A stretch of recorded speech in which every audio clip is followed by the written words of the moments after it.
ये जो वीडियो आपने देखे, इसमें से पहला वीडियो कोयंबटूर का है, 11 सितंबर का है। 11 सितंबर को भाजपा ने अपनी मेंबरशिप ड्राइव के तहत लोगों को आमंत्रित किया था। निर्मला सीतारमण वित्त मंत्री हैं, उनसे मिलने के लिए।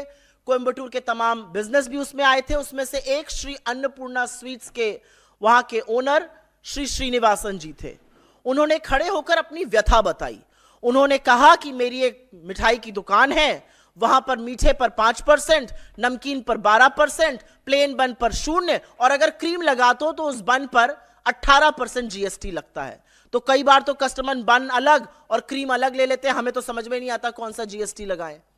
और उन्होंने यह भी कहा कि इतने जटिल के जीएसटी के चलते हमारा कंप्यूटर भी फंस जाता है, इनपुट टैक्स क्रेडिट करने वाले इनकम टैक्स ऑफिशियल्स को भी नहीं समझ में आता है, तो जीएसटी की रेट को थोड़ा सरल कर दीजिए।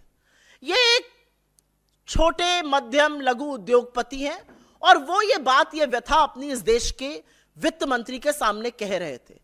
वित्त मंत्री, ऐसा प्रतीत हुआ वहां पर कि उनको कोई इससे आपत्ति नहीं थी, उन्होंने कुछ हंसी मजाक भी किया, लेकिन 24 घंटे के अंदर उनको अलग से बुलाया जाता है श्री अन्नपूर्णा जी के मालिक को, और उनसे माफी मंगवाई जाती है। चोरी से पीछे से उनका वीडियो रिकॉर्ड होता है। मुझे नहीं पता उनका कंसेंट, उनकी सहमति भी इसमें थी कि नहीं थी। उनका वीडियो रिकॉर्ड किया गया और उस वीडियो को बीजेपी की तमिलनाडु इकाई ने अपने ऑफिशियल हैंडल्स पर डाला। इसका क्या मतलब है?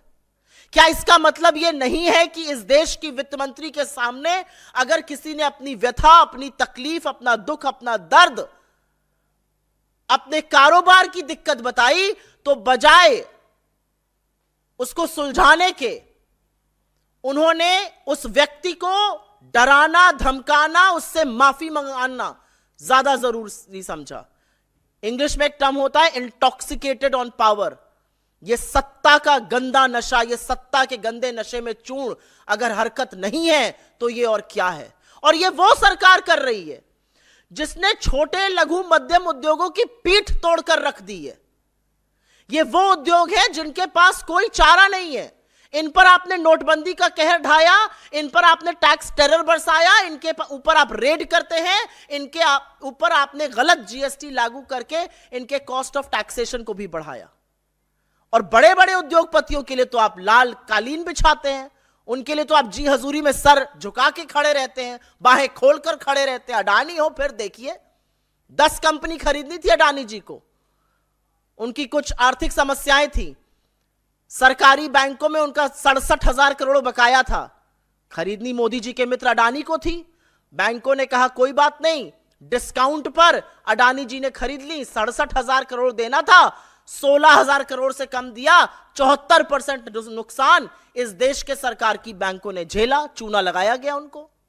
इस देश के बड़े बड़े कॉर्पोरेट्स का टैक्स घटाकर 22% कर दिया गया, आपका अभी भी 30% बना हुआ है, और उसके ऊपर सेस वगैरह लगाकर। इस देश में इनकम टैक्स कलेक्शन अधिकतर कॉर्पोरेट टैक्स कलेक्शन से कम रहता है, क्योंकि कॉर्पोरेट आपसे कई गुना ज्यादा पैसा बनाते हैं। लेकिन मोदी जी ने उसको भी खत्म कर दिया। 3.5 लाख करोड़ करीब करीब इनकम टैक्स कलेक्शन हुआ इस साल, डायरेक्ट टैक्स की बात कर रही हूं, और कॉर्पोरेट टैक्स कलेक्शन करीब 2.1 लाख करोड़, 2,10,000 करोड़ हुआ। जो इनकम टैक्स 21% होता था पूरे डायरेक्ट टैक्स कलेक्शन का, वो अब 28% हो गया है। जो कॉर्पोरेट टैक्स मनमोहन सिंह जी के जमाने में पूरे टैक्स कलेक्शन का, डायरेक्ट टैक्स का 35% होता था, वो घट के 26% हो गया है। असलियत यह है कि इस देश के सबसे गरीब लोग, करीब आधे भारतीय, 64% जीएसटी अदा कर रहे हैं।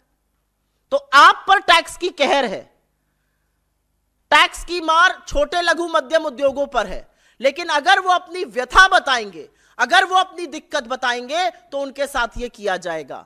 तमिलनाडु अपने लोगों का, अपने प्रदेश का, अपनी संस्कृति का यह अपमान नहीं सहेगा। और इसीलिए मुझे कोई संदेह नहीं है कि बीजेपी पेरियार की लैंड में आज तक खड़ी नहीं हो पाई है, क्योंकि आप तिरस्कृत करते हैं लोगों को। और ये तिरस्कार, ये अपमान इस देश का कोई राज्य नहीं सहेगा।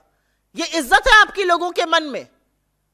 आप एक छोटे लघु मध्यम उद्योगपति को बुलाते हैं क्योंकि उसने अपनी व्यथा बता दी, और उससे माफी मंगवाते हैं, उसका वीडियो रिकॉर्ड करते हैं, उस वीडियो को आपके हैंडल, आपके लीडर चलाते हैं। शर्म आनी चाहिए आपको। There is a reason why the BJP will never be able to make an inroad in the land of Periyar. Because this is nothing but absolute insult, disrespect of Tamil Nadu, of its hardworking people, of hardworking industrialists who've built their businesses with sweat, with equity, and with everything that they've had in them.